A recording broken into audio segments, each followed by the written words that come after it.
आशा, मैं तुम्हारा तालाब के पास इंतजार कर रही थी और तुम यहाँ बैठी हो। चल ना आशा, खेलने चलते हैं।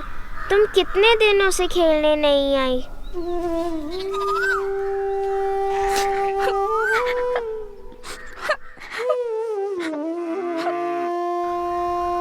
क्या हुआ आशा, इतनी चुप क्यों हो? किसी के साथ झगड़ा हुआ है? अम्मा ने डांटा? आशा मुझे बताओ ना। अच्छा, उस दिन जब बाबा ने मुझे डांटा था तो मैंने भी तुम्हें बताया था ना। वो रमेश चाचा, बाबा के दोस्त। जब अम्मा हर हफ्ते हाट में दुकान लगाने जाती हैं तो मुझे रमेश चाचा के घर छोड़ देती हैं। वो मुझे अकेले में गंदी गंदी तस्वीरें दिखाते हैं और मेरे सलवार के अंदर हाथ डालते हैं। और कल उन्होंने मेरे सामने अपनी पैंट खोल दी। जब वो मुझे छूते हैं मुझे बिल्कुल अच्छा नहीं लगता। मगर आशा, तुमने उनको रोका क्यों नहीं?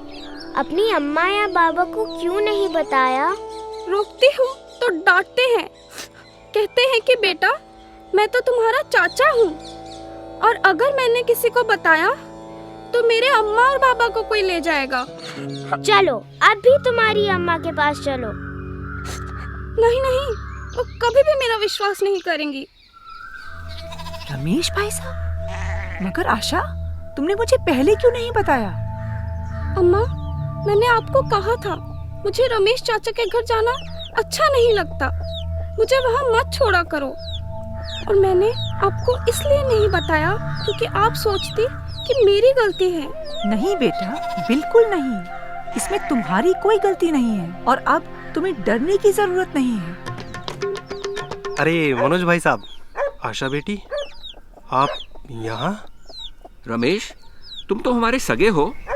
तुम्हें हमेशा अपने परिवार का हिस्सा समझा है और तुमने... आशा तो आपकी बेटी की तरह है ना, और आपने ऐसा किया?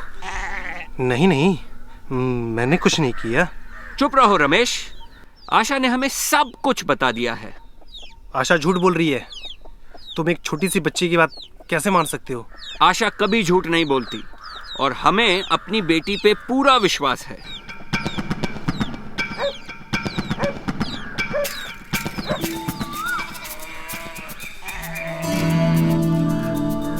मेरी अम्मा कहती हैं कि अगर आपको कोई ऐसे छुए जिससे आपको घिन आए तो अम्मा या बाबा को तुरंत बता देना चाहिए।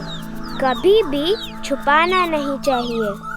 और अगर आपको कोई बुरी नज़र से देखे या गंदी तस्वीरें दिखाए तो वो भी गलत है और आपको अपनी सुरक्षा करने का पूरा हक है।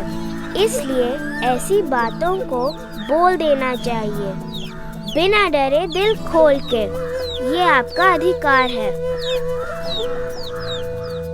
और अगर आपको कुछ कहना हो या इस विषय पर और जानकारी हासिल करना चाहते हैं तो आप हमें इस पते पर लिख सकते हैं: amu.aman@savethechildren.in।